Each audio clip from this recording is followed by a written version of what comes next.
वेळेची गोष्ट आहे.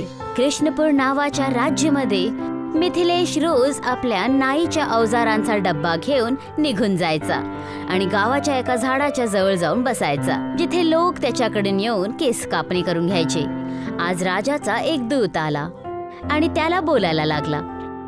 का मिथिलेश नाही तूच आहेस? हा भैया मीच आहे. सांगा कसे केस कापू? मला नाही कापायचे. महाराजांनी आदेश दिला होता राज्यातील सगळ्यात प्रसिद्ध वारकाला घेऊन या. हे तर माझं सौभाग्य आहे जे माझ्या कलेला पहिचान भेटत आहे. सांगा कधी यायचंय महाराजांना भेटायला? आत्ता चल. महाराजांची दाढी आणि केस जे कापायचे आहेत. चला येतो मी.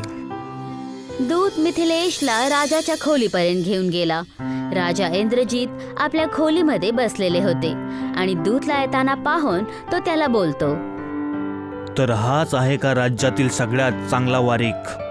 हो महाराज, लोक तर हेच बोलतात. हेच तर तुमचं मोठप्पन आहे महाराज. पण मी माझ्या कलेवरती खूप जास्त भरोसा करतो. ये माझे केस आणि दाढी काप. पण लक्षात ठेव, एक राजा पूर्ण राज्याचं प्रतिनिधित्व करत असतो, तर ह्यामुळं त्याचा चेहरा एका राजासारखाच दिसला पाहिजे. मी नक्की लक्ष ठेवल महाराज. मिथिलेश राजाचे केस कापायला सुरुवात करतो आणि त्याचबरोबर त्यांच्याबरोबर खूप सगळ्या गोष्टी पण करतो. राजाला मिथिलेशची गोष्ट आणि त्याचं काम दोघंच खूप जास्त आवडतं. वाह, खूपच चांगलं. तू तर खरंच खूपच चांगल्या प्रकारचा वारीक आहेस. तू प्रत्येक 15 दिवसानंतर इथं येत जा आणि माझे केस कापत जा. जशी आज्ञा महाराज. असंच मिथिलेश काहीच महिन्यांमध्ये राजाचा आवडती झाला आणि केस कापण्याच्या बरोबर तो दरबारमध्ये पण बसायला लागला. ही गोष्ट मंत्री अंशुमनला अजिबात नाही आवडली. आज तो दरबारमध्ये मिथिलेश नाईसाठी एक षडयंत्र रचून आला होता. महाराजांचा विजय असो. या अंशुमन, आज कोणती नवीन गोष्ट घेऊन आला आहात मनोरंजनासाठी? जी, आज मी एक खूपच चांगली सभा घेऊन आलो आहे. विचारा, प्रश्न काय आहे? जी महाराज, विचारायचं असं होतं की तुमच्या दाढीला कोणी हात लावू शकतं का? जर हात लावला तर त्याच्यासोबत काय होऊ शकतं? हे काय बोलत आहात तुम्ही? यासाठी त्याला कारागृहात टाकलं जाईल. माफ करा दूतजी, पण असा एक माणूस या सभेमध्ये भेटला आहे, तर आम्ही काय करू शकतो महाराज? मी आदेश देतो की त्याला आत्ताच्या आता कारागृहात टाकलं जावं. सांगा मंत्री, कोण आहे तो द्रोही? तुमचा वारीक मिथिलेश. पण महाराजांनी आदेश दिला आहे दूत. आता तो आदेश वापस नाही घेतला जाऊ शकत. मंत्री, तू तर हा खूपच वाईट प्रश्न मांडला आहेस. तू तुझ्या बोलण्यामध्ये मला घेतलं आहेस. मी असं काही नाही केलं महाराज. आणि तुम्हाला पण प्रत्येक आदेशाच्या पहिले थोडा विचार केला पाहिजे. महाराज खूप जास्त चिंतित होतात. एक जागेटी त्यांची पुष्टी न करण्याची चूक आणि दुसरीकडे मंत्रीची उलझवणारी गोष्ट. महाराज, तुम्ही तुमचा आदेश वापस का नाही घेतेत? तुम्ही तर महाराज आहात ना? हे काय बोलत आहेस तू? विचार करा महाराज, हा तुमचा आदेश तुमच्यासाठी जंजाल बनू शकतो. तू काय महाराजाला भीती दाखवत आहेस का? नाही नाही महाराज, तुमच्या राज्याचा एक नागरिक असल्यामुळे मी बोलत आहे. तुला बोलायचं काय आहे नक्की? महाराज, फक्त तुम्ही मला माझ्या कामामुळे दंड देत आहात.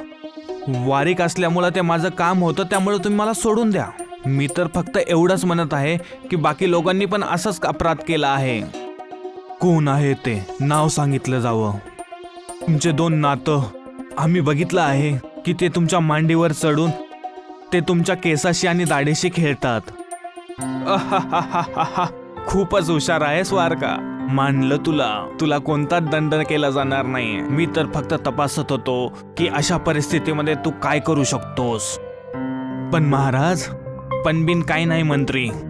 तुझ्या या कृत्याला मी एक खेळ म्हणून माफ करतो. पण 1 महिन्यापर्यंत तू एक स्त्रीचं रूप घेऊन या दरबारात येशील. जसं तुम्ही सांगाल महाराज, माफ करा. आणि मिथिलेश, मी तुला 1000 सुवर्ण मुद्रा तुझ्या हुशारीमुळे तुला भेट करतो. मिथिलेश डोकं खाली करून प्रणाम करतो. आणि मंत्रीला आपल्या विचित्र षडयंत्रासाठी सजा भेटते आणि मिथिलेशची उपमा राजाच्या डोळ्यामध्ये वाढून जाते. पण मंत्री अंशुमनची जळून ती आग अजून जास्त जळायला लागते. आपल्या भवनमध्ये येऊन तो आपल्या बाबांच्या जवळ जाऊन बोलतो, बाबा, मी त्या वारकाला सोडणार नाही.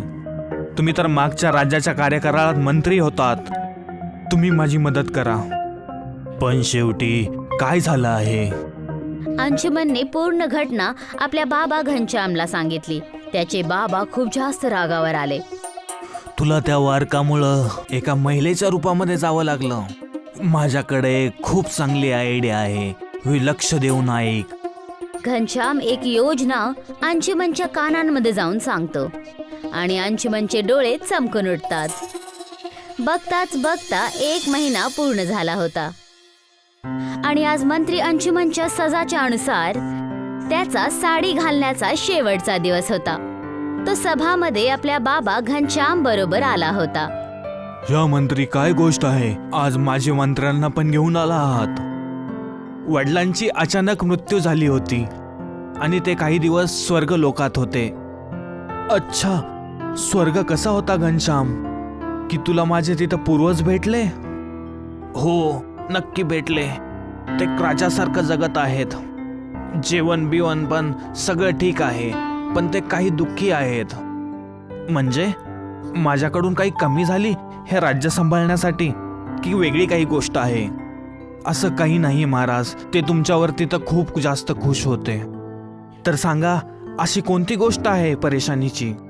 खरं तर महाराज, स्वर्गात कोणी वारीक नाहीये, त्यामुळं त्यांची दाढी जमिनीपर्यंत आली. त्यांनी तुमच्या वारकाला स्वर्गातून बघितलं तर त्यांची इच्छा झाली. याबद्दल तुम्ही काही विचार करावा. अच्छा, पण आपण करावं काय? आपण तर इथून कोणत्या वारकाला पाठवू नाही शकत की आपल्याला मिथिलेश वारकाला अग्नी द्यावी लागेल आणि त्याचा अंत्यसंस्कार करावा लागेल. पण ही तर हत्या होईल ना? नाही महाराज, असं नाहीये. ते जसे त्यांचे केस कापणं होतील ते त्यांना एकदम बरोबर तुमच्याकडे वापिस पाठवतील. हे खरं आहे का? बरोबर आहे महाराज, लवकरात लवकर याचा इंतजाम करा. ठीक आहे मिथिलेश, तू तुझी तयारी कर. केस कापण्याच्या सगळ्या अवजाराचे पैसे माझ्याकडून घे. त्यांना कुठलीही परेशानी नको होऊ देऊ. जसं तुमची इच्छा महाराज. पण माझी एक विनंती आहे, मला याची खबर माझ्या घरच्यांना द्यायची आहे आणि त्यांच्यासाठी धान्य पण बघायचं आहे. कारण मी जोपर्यंत स्वर्गातून नाही येत बिना कोणत्या परेशानीनं राहू शकत आणि माझी वाट पाहू नाही शकणार. ठीक आहे, तुला किती वेळ पाहिजे? 1 महिना महाराज. एवढा वेळ त्यांच्यासोबत घालायचा आहे, नंतर कधी मौका भेटेल काय माहीत. ठीक आहे मिथिलेश, 1 महिन्यानंतर आपण भेटू. बघताच बघता 1 महिना निघून गेला होता आणि सर्वजण निश्चित केलेल्या जाग्याटी पोचून जातात, जिथे एक गवत आणि लाकडांचा ढेर होता. फक्त अंशुमन आणि घनश्यामच तिथे होते. आत्तापर्यंत महाराज आणि वारीक आले नाहीत. मला तर वाटत आहे तो वारीक पळून गेला. पळून जरी गेला तरी पण चांगला आहे. जर तो इथं आला तो मारल्या जाईल. खरं बोलत आहेत बाबा. तेव्हा तिथे राजा बरोबर मिथिलेश नाही आपल्या अवजारांचा डब्बा घेऊन येत होता.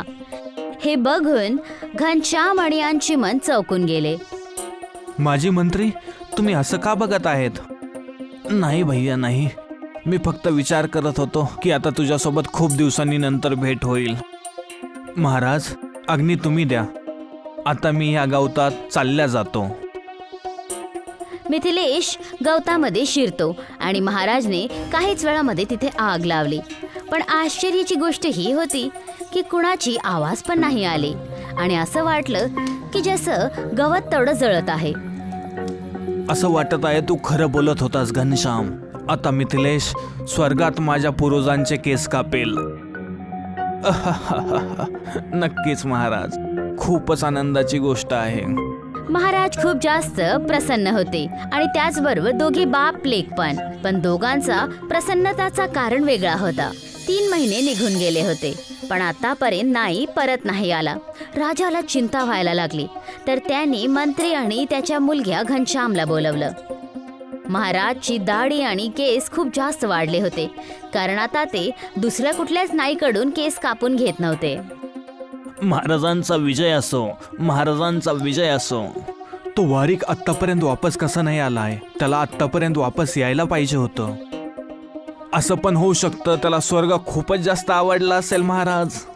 मी वारकाची वाट पाहून केस नाही कापलेत अजून, पण माहित नाही तो तिथं काय करत असेल. काही नाही महाराज, तुम्ही दुसरा वारीक पाहून घ्या. तेव्हा दरबारमध्ये नाई आला. मिथिलेशला बघून घनश्याम आणि अंशुमन हक्के बक्के राहिले. ये मिथिलेश, मला तर असं वाटलं तुझी वाट पाहून पाहून मी म्हातारा होऊन जाईल.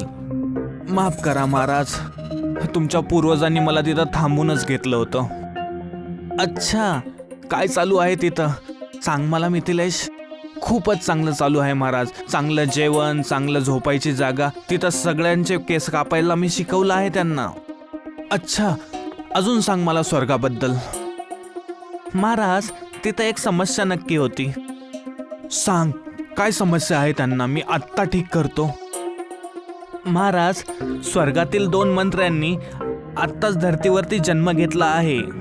त्यांना 2 चतुर आणि त्यांचं मनोरंजन करतील असे 2 मंत्री पाहिजेत. त्यांनी पूर्व मंत्री घनश्यामची खूपच तारीफ केली आहे. वापस त्यांना स्वर्गात बोलवलं आहे. अच्छा, दुसऱ्या मंत्र्यासाठी आपण कोणाला पाठवावं? महाराज, त्यांनी स्वर्गातून अंशुमनजींना साडी घातलेलं पाहून खूपच जास्त हसले आणि त्यांनी सांगितलं यांनाच पाठवून द्या. प्रबंध केला जावा. दोन्ही मंत्र्यांना आजच पाठवलं जाईल. नाही महाराज, आपल्याला राज्याचा भार पण सांभाळायचा आहे. तुम्ही त्याची काळजी नका करू. मी आणि मिथिलेश सगळं पाहून घेऊ. आणि तुमच्या परिवारामध्ये तुम्ही दोघंच आहात, तर थांबायची काही काळजीच नाहीये. आजच तुम्हाला स्वर्गासाठी पाठवलं जाईल. नाही महाराज, नाही महाराज, असं नका करू. माझी काही चुकी नाहीये. सगळी चुकी पिताजीची आहे. त्यांनीच मला हे सुचवलं होतं. अरे, तू मुलगा आहेस की दुश्मन? मिथिलेशकडून सुटकारा पाहण्यासाठी तूच आला होतास ना माझ्याकडे. हे दोघं तुम्ही अचानक असं काय बोलताय? महाराज, हे दोघं काय सांगणार महाराज? मी सांगतो तुम्हाला. खरं तर स्वर्गाचा कोणता रस्ता नाहीच आहे, आणि नाही मी कधी स्वर्गात गेलो. यांनी षडयंत्र रचलं की मी राज्य सोडून जावं की मारल्या जावं, पण मी पळालो नाही. 1 महिन्याच्या अवधीत मी गवताच्या खाली सुरंग खोदली आणि तिथून बाहेर निघालो. हे काय नाटक लावलं आहे घनश्याम आणि अंशुमन? तुमच्या दोघांना याची वाईट सजा भेटेल. माझा आणि माझ्या पूर्वजांचा मजाक उडवण्याबद्दल आणि मिथिलेशची हत्या करण्याचा विचार केल्याबद्दल मी तुम्हाला आजीवन जेरबंद करण्याची सजा देतो. नाही महाराज, नाही महाराज, क्षमा करा महाराज, क्षमा करा. दोघे जण ओरडत राहिले, पण दोन्ही सैनिक त्या दोघांना तिथून घेऊन गेले. मिथिलेश नाईची सूझबूझने राज्यामधून 2 भ्रष्ट माणसांना सजा दिलवली.